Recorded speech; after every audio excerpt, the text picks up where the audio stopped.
Hello and welcome or welcome back to my channel. My name is Chris and on today's video we're talking about a fragrance from the house of Bulgari. So I'm excited about today's video. This is my first fragrance, not from Bulgari, but this is my first fragrance from the Allegra collection. So Bulgari is a little bit confusing. I would say very confusing actually. So they have their main fragrances that you can get at the store.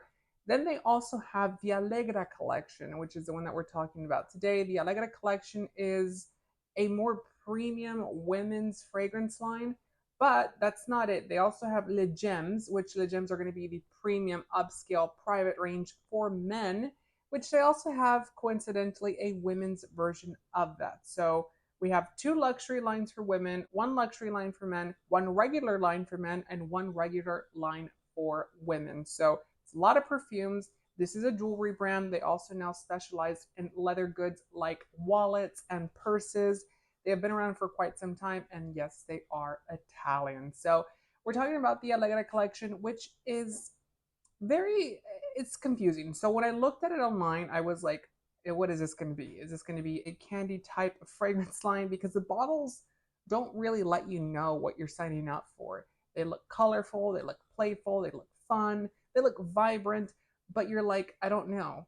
For $280 for 100 mils, this may not work for me. So I was actually able to find this bottle on fragrancebuy.ca, not sponsored, but they did have it discounted.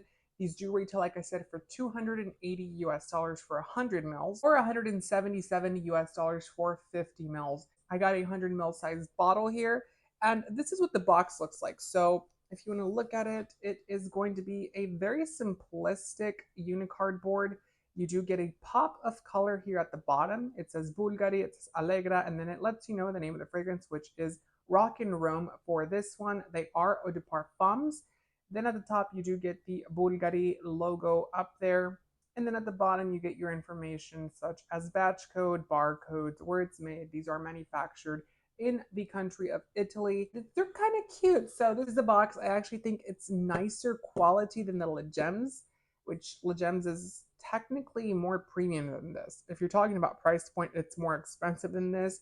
But the box is kind of whimsy, kind of crappy, kind of cheap looking. And this one, you do get a very nice, solid cardboard box. If you're a freak like me, then you keep your boxes. If you are a normal person, you toss them out. You don't really care. But so this range is done by Jacques Cavalier, which he is the in-house perfumer for the house of Louis Vuitton.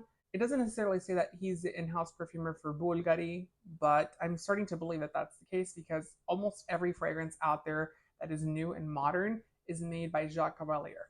I think this perfumer is brilliant when it comes to making soft, clean, supple fragrances, when mixing citruses with gingers and woody elements and green notes with the beautiful sharp citric notes, and just he makes everything sparkle, but in the most refined, most clean, most polished type of way possible and imaginable when it comes to perfumery. This one is called Rock and Rome, and this is what the bottle looks like. Now, I do have to let you know that these are a lot bigger in person and they are very expensive looking.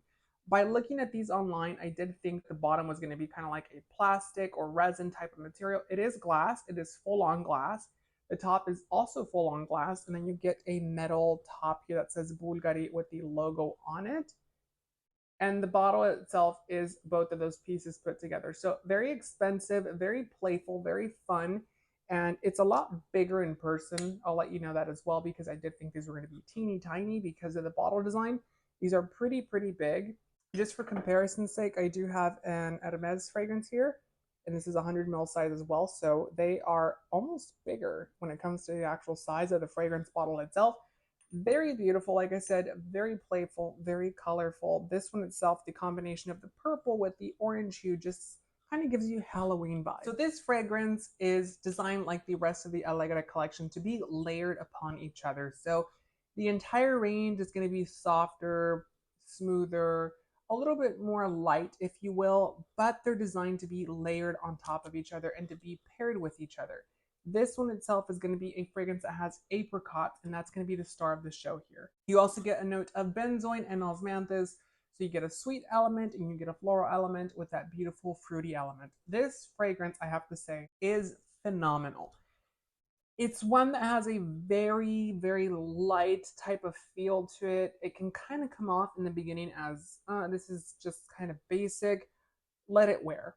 Let it wear, because I also think that there's a musk note in here, or there is a beautiful ambergris in this fragrance that really creates this delicious, smooth dynamic with that benzoin and that apricot. I have not seen apricot done so well in my entire life until I smelled this fragrance, and they made apricot really, really artsy, very, very beautiful, but super sophisticated, super rich, and super premium. This fragrance starts off with that very fresh, fruity vibe at the top, and then you get that benzoin that kind of creates a warmth in this fragrance, but without being overwhelming. It's just a perfect combination of warm, but still vibrant, still kind of fresh, still free. And then you get that osmanthus that really creates that beautiful base for this fragrance. Like I said, it seems like there's an ambergris in this fragrance because there's just this luxury aspect to this fragrance that really creates this beautiful fragrance that's going to be soft, it's going to be supple, it's going to be polished, and there are no sharp corners to this fragrance. Overall, it's just very well blended all together. Everything is working in cohesion together, everything works together, and the fragrance wears beautiful. Now, for these type of fragrances, I typically do say one thing. Beautiful smelling.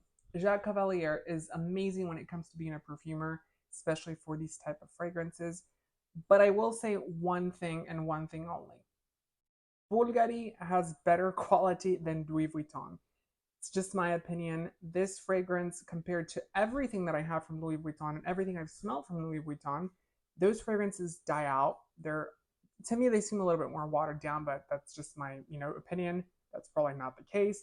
But they're a lot less harsh. They're not going to be as long wearing. They're not going to give you potency to the actual scent itself, or longevity for that matter, where the Bulgari fragrances tend to be longer wearing. They perform a lot better.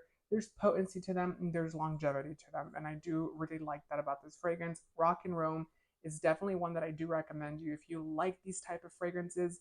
Now, if you're not a fan of apricot, I definitely suggest for you to go out there and smell this fragrance before purchasing it, because it does come out very prominent in the beginning, but let it dry down. I guarantee you that apricot becomes just one together with that benzoin, and then it becomes a beautiful, magnificent scent.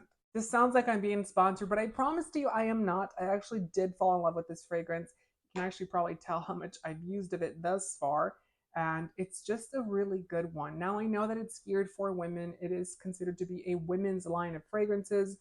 To me, this one worked for both men and women, and it is a perfect fragrance to layer with other ones because it's just soft and delicate, but it can add something. It can add a sort of je ne sais quoi to another fragrance, or if you have a fragrance that's too harsh, you can add some of this to it to really make it softer. I think it's a perfect fragrance for vacation time. It's also a perfect fragrance for the summer and spring months, but it can work for the fall as well. I wouldn't suggest it for the winter because it's just not a fragrance that definitely comes alive in that time of year. But for any other occasion, I think it's perfect. It can dress up, it can dress down, it can be casual, it can be very elegant, it can do it all essentially. I do think that you would not be disappointed with this fragrance. I did get it at fragrancebuy.ca, which is a website, and they are a reputable site, just so you are aware you're not getting a fake or a expired fragrance. They are up to date, they're just overstock essentially. So yeah, let me know down in the comments what your thoughts about this fragrance are. Do you like it? Do you not like it? Have you tried any from this range? I actually do want to know your opinion on that. Let me know down in the comments which in this range is your favorite, because they do have two new ones as well. So don't forget to comment down below what you think about this entire range of fragrances. Don't forget to comment what you think of Rock and Rome, and give the video a thumbs up. Don't forget to subscribe, and I hope to see you on the next video. Until then, take care.